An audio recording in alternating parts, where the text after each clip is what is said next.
On voit un homme qui aime la vitesse, puisqu'il aime la course automobile, qui finit, je dirais, qui met le turbo, qui s'appelle François Fillon. Il a fait une bonne émission hier, c'est le point de vue qu'on peut avoir quand on est un électeur de droite. Je pense qu'il y a beaucoup d'électeurs de droite qui l'ont apprécié. En tous les cas, il a marqué des points, semble-t-il, dans le débat qui a animé la primaire, le premier des trois débats. Voilà, donc il y a des positions qui s'affinent, et je dirais que Fillon joue la constance, mais en mettant le turbo. Et François Fillon, dont on attendait plus grand-chose, Bruce, à ce moment-là, paraît ce qu'il est, c'est-à-dire sérieux, très bon. Il est très bon à la télé, il est très clair, son programme est très solide. Il avait pour lui une forme de tranquillité et en effet de constance qui l'a servi dans ce débat. Et donc après, à partir de là, il est devenu le troisième homme. François Fillon, aujourd'hui, capitalise, à mon avis, pour être le deuxième homme, c'est-à-dire le challenger d'Alain Juppé. Il y a toujours une surprise, on le sait dans une élection. C'est vrai. On se souvient, la primaire 2011, dans les derniers jours, on a vu Arnaud Montebourg dépasser Ségolène Royal. Ségolène Royal, son score, pas diminué de moitié, mais enfin était passé, je crois, de 15 à moins de 10%. Donc, rien ne dit qu'il n'y aura pas une surprise cette fois-ci encore. Vous l'avez souligné en début d'émission, il y a encore 3 semaines de campagne. Les jeux ne sont pas faits.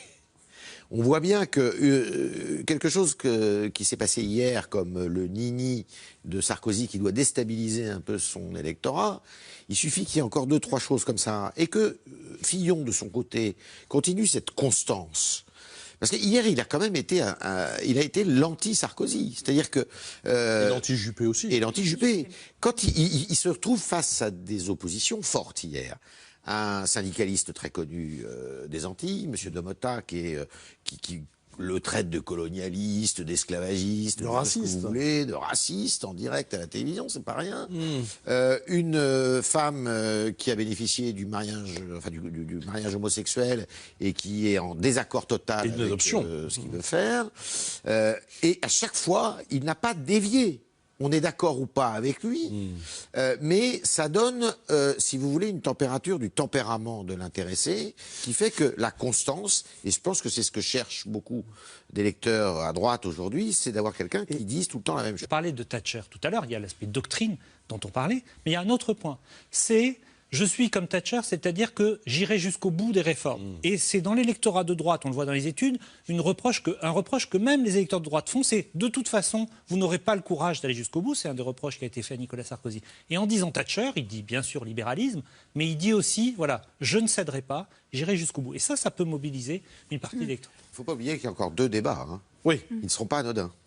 Est-il vrai que le programme de Juppé est l'un des plus libéraux, Yves Tréhard? Non. Non, alors le plus libéral de tous, c'est absolument libéral sur le plan économique, oui, bien encore sûr. une fois.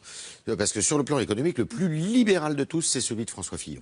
D'accord. De très largement, aussi bien sur le plan fiscal, sur le plan normatif, parce que c'est très important, c'est-à-dire de moins de normes qui contraignent les Français dans leur activité, et généralement sur le plan social aussi.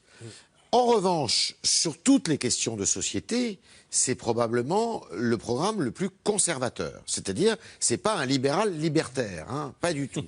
C'est-à-dire qu'il est compatible jusqu'à un certain point avec Nicolas Sarkozy et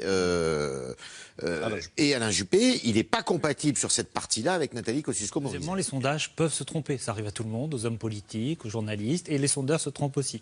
Troisièmement, c'est vrai qu'on ne connaît pas ce corps électoral. Alors maintenant, il fait état évidemment de sa cohérence. Ça, c'est un point, sa constance, c'est un point très fort.